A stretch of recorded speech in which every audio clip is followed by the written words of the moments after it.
Goddag og velkommen til Nyhedsekspressen. I dag var dagen, hvor Hitler blev valgt til Tysklands nye leder. Vi stiller nu op til Rigsdagen direkte med Henrietta Wulff. Jeg står her i salen, hvor Hitler tidligere i dag fik overdraget magten. Og ved siden af mig har jeg Henrik Wulff. Hvad tænker du om Hitler? Jeg synes, Hitler han er en meget god fyr. Jeg tror, han er godt. Han er en god ting for Tyskland. Nu tror jeg måske, vi kan komme på ret kurs igen.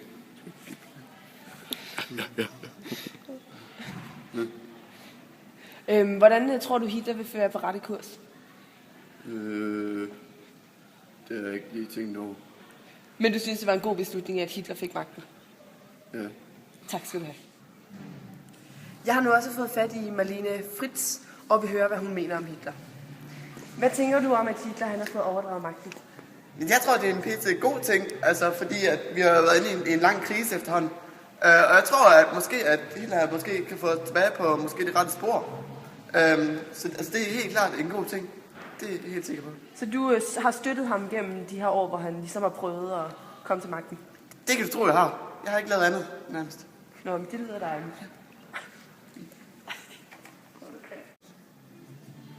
Og jeg vil lige her afrundingsvis lige spørge Geo Wissel, hvad han tænker om, at Hitler har fået magten. Geo, hvad synes du om alt det her halløj, der er sket med Hitler? Det er da meget godt. Altså, hvad tænker du om fremtiden, og hvad der vil ske? Nej, det ved jeg ikke. Altså, kan jeg godt forestille mig det. Måske endte i måske en anden verdenskrig, ikke? Fordi at han er lidt voldelig nogle gange. Så du er faktisk ikke særlig tilfreds med, at Hitler er kommet til magten? Altså lige nu, men altså, jeg tænker sådan med fremtidsplaner, så kan jeg godt forestille mig, at det var sådan en, det ved jeg ikke, altså sådan en, hvor der måske kommer til at blive bombet hele Berlin og sådan noget. Det kunne du sagtens se. Ja, som man kan høre, der delte meninger om, at Hitler er kommet til magten. Og måske når vi en anden verdenskrig, men det var i hvert fald Henrietta Wulff her fra Berlin.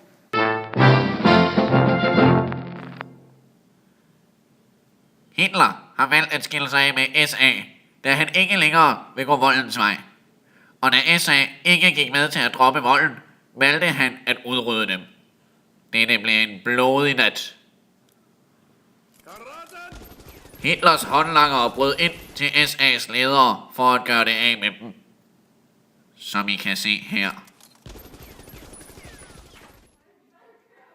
Geführen! Dette var alt vi havde for Nyhedsekspressen i aften. Fortsat god